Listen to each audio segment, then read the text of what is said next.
Chapter 7. The afternoon faded into early evening. Cailin bolted out from the clinic and embarked on the short trek to the lonely chapel at town's edge. "Hey, Cailin, wait up!"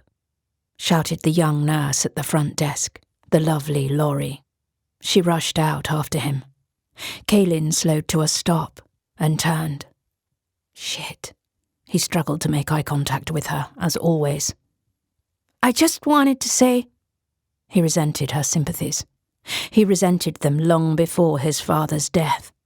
He'd loved her ever since he could remember. All she could ever muster in return was pity for the stuttering village idiot. Disdain had always been easier to swallow than her brand of kindness. Yeah, well, it happens. Her pained expression informed him that it was the worst possible thing he could have said. Their interactions were always dismally awkward. "I just wanted to say how sorry I am. We all loved your father." Cailin nodded and continued on his way. Laurie Dollins, Sheriff Dollins's daughter, was only 2 years older than him, but they might as well have been decades and miles apart.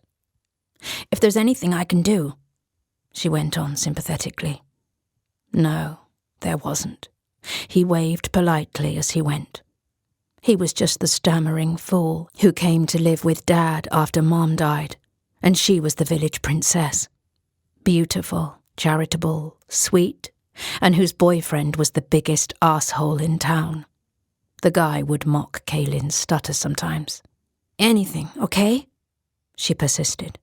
Fuck already. Her pity stung worse than indifference. It reminded him that he was just some stray dog to her, rather than the knight in shining armor he yearned to be. "You know what? Hold on. My shift is over. Daddy and I'll walk you."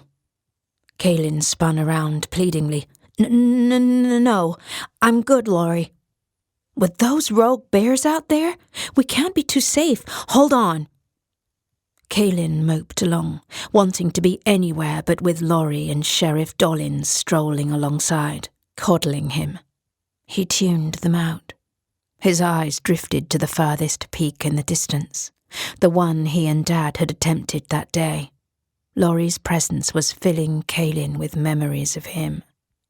As with everything else, Stephen had pushed Cailin hard to go for it and act on his feelings for Laurie. Who cared if she had a boyfriend? And like with everything else, Cailin balked. Altogether, the pressures Dad had put on him were unbearable. For a moment, Cailin's eyes watered with relief that he was dead.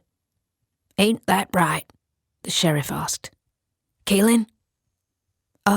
Yeah," Cailin replied to whatever it was they were talking about. "Really? You think she's pretty?" Laurie said, with a big, perplexed smile. "Who?" Cailin asked. "Our patient, the girl." "Oh, our very own Sleeping Beauty," the sheriff jibed as he patted Cailin on the back. "Maybe you can ask her out once she's all better." "Oh, come on, Dad. She's creepy. Where did she come from?" "Dunno, darling, but I'll figure it out once I get back and question her." "Whatever. Okay, we're here." They had arrived at the homes across from the sheriff's office and its adjacent kennel barn, where the search and rescue horses and hounds were housed. "Come in for supper before you go," Laurie told Cailin. "Not hungry, thank you." "Come on, you gotta eat," advised the sheriff. Cailin shook his head. Laurie hugged him and entered the home. Sheriff Dollins lingered pensively. There was a long silence.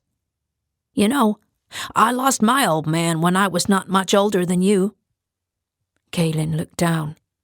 "Well, just want to say you're holding up better than I did." Cailin nodded solemnly, unsure whether reality had fully sunk in yet. "Your daddy was a good man and a good friend, but he was wrong." Cailin looked up, surprised. "Wrong?" "Stephen was too hard on you, if you ask me. I figure he was just overcompensating up for missing the first 16 years of your life. 16 sounded about right, give or take. Kaylin never bothered with the math. It was too painful. Kaylin looked down again, not sure what the sheriff was getting at. I guess I'm saying he was wrong to think that you were too soft just because you were book smart and preferred the indoors. I let him down. He was only being the dad he knew how to be. Spending time with you, teaching you climbing, hunting, horseback, survival. I wasn't any good at any of it. Don't sell yourself short. It's stuff that took him a lifetime to master. It made him happy. He was just passing on to you, father to son. Kaylin nodded again, too numb to understand. Almost forgot, Sheriff Dollin said as he pulled something from his pocket. I recovered this off the ground when I brought your daddy home. Sheriff Dollins handed Kaylin a cross pendant, Stephen's cross pendant. Kaylin stared at it, number than ever. I don't want it. It should have been buried with him. Kaylin, I'm giving it to you because I don't think it should have been buried with him. You need something of your dad to hold on to. I can't, Kaylin said, and handed it back. Stephen was a man of strong, quiet faith. He didn't wear it on his sleeve, but he believed. Kaylin was jolted violently by the idea. The sheriff put the pendant back in Kaylin's hand. Kaylin felt a smouldering rage bubbling up to the surface. Why did he hate me then, and treat me like shit? Kaylin exploded. Why? If he believed. Kaylin.